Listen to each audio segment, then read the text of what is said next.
Hi friends, నేను మీ కిరణ్. అందరూ ఎలా ఉన్నారు? మీరు పని చేస్తే ఇన్కమ్ వస్తుంది, పని చేయకపోతే ఇన్కమ్ రావట్లేదు, అవునా? అంటే చాలామంది ఏమనుకుంటారంటే income is equal to time అనుకుంటారు. అంటే వర్క్ చేస్తే మనీ వస్తుంది, వర్క్ చేయకపోతే జీరో, అవునా కదా? యాక్చువల్లీ ఈ మైండ్ సెట్ అంతా ఎవరిదంటే జాబ్ మైండ్ సెట్. కానీ యాక్చువల్లీ ఇక్కడ ఏం జరుగుతుందంటే 1 అవర్ వర్క్ చేస్తే ఫిక్స్డ్ ఇన్కమ్ ఉంటుంది, అవునా కదా? ఒకవేళ మీరు ఓవర్ టైం చేసినా సరే మీకు ఇన్కమ్ వస్తుంది, కానీ లిమిట్ గ్రోతింగ్ ఉంటుంది.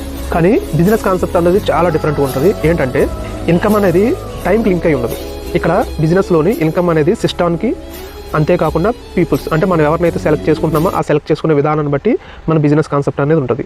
ఒక్కసారి కనుక సిస్టమ్ కనుక బిల్డ్ అయింది అనుకోండి, మీరు టైంకి వర్క్ చేయకపోయినా మీ టైంతో సంబంధం లేకుండా ఇన్కమ్ అనేది జనరేట్ అవుతూనే ఉంటుంది. కాబట్టి ఒకసారి ఆలోచించండి, మీరు మనీ కోసం టైం ఎక్స్చేంజ్ చేస్తున్నారా, లేదా టైంని యూస్ చేసుకుంటూ మనీని మల్టిపుల్ చేస్తున్నారా? ఒకసారి ఆలోచించండి. మీది కూడా బిజినెస్ మైండ్ సెట్ అయ్యుండి నేను కూడా ఒక బిజినెస్ ఉంటే బాగుండు అని అనుకోండి, చేయలేకపోతున్నారా? సో మీ పని మీరు చేసుకుంటూ బిజినెస్ చేసుకుంటే ఒక వండర్ఫుల్ ఆపర్చునిటీ నేను మీకు పరిచయం చేస్తున్నాను. సో మీకు తెలుసుకోవాలనిపిస్తే ఉన్న డిస్ప్లే మీద ఉన్న నెంబర్ కాంటాక్ట్ చేయండి. నేను దీనికోసం పూర్తి వివరాలు మీకు తెలియజేయడం జరుగుతుంది. Thank you so much and wish you well all.